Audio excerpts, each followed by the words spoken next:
This is the best picture because it shows smoldering wreckage, and that would be in the late afternoon of the day that it crashed. Poway resident David Lane used to be a pilot. Now he hikes San Diego County's mountains searching for long-lost plane crash sites. For me, it's not finding the physical aircraft as it is the sleuthing, the detective work. That's what's fun.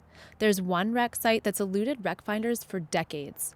It was difficult to find the site because it was in a fairly compact area. It was on a very rugged hillside.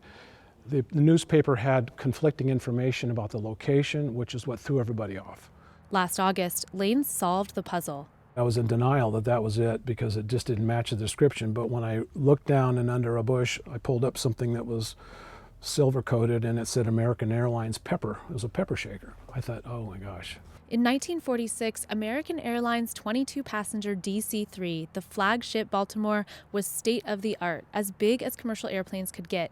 The navigational instruments on board were also top of the line, identical to the ones in this bigger, newer cockpit Lane salvaged. What would have happened, in my opinion, is for some reason, this needle, which is supposed to be on the nose and showing you're on course, that day was doing one of these. And the problem is that I believe the forecast winds were much stronger than thought, and so they are slowly drifting off the airway.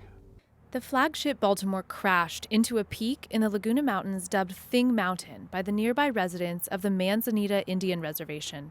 All 27 on board were killed, including up to 12 World War II veterans returning home and a young mother bringing her 2-month-old son to a naval air base in Hawaii to meet his father for the first time.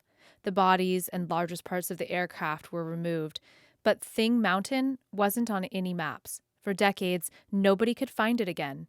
Lane followed a rumor, airplane parts at the end of a desert motorcycle trail. Then he hiked for days up into the mountains above the trail. Believe it or not, there was almost a feeling of disappointment because this story had played out for me for 8 months. And to actually find it, I was shocked that, wow, this is actually it. He took pictures of the site, now covered in brush, and the aluminum fragments he found scattered everywhere.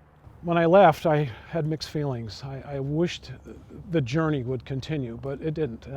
And for me, it was the end of the story, but it could go on from there. All of Lane's findings have been published online in hopes they'll be seen by family members of the flagship Baltimore victims.